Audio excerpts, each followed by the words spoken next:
Men Teshaboyev Umidjon, Namangan viloyati Norin tumanidan keldim. 3-4 marta Banslarda yotdim, xullas lechena qildim-da. Unda o'zim Namanganda davolandim, Farg'onada davolandim. Yaxshi bo'lmadi. Shu 6 mm grejdan 9 mm bo'lib qoldi.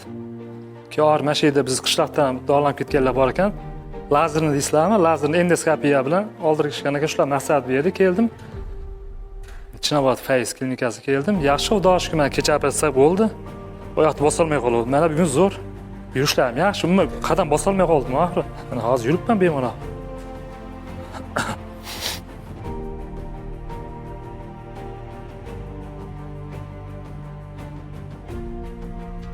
Mening maslahatim vaqt ketkizmay, pulni ketkizmay, shu lazer nima yaxshi ekanda baribir.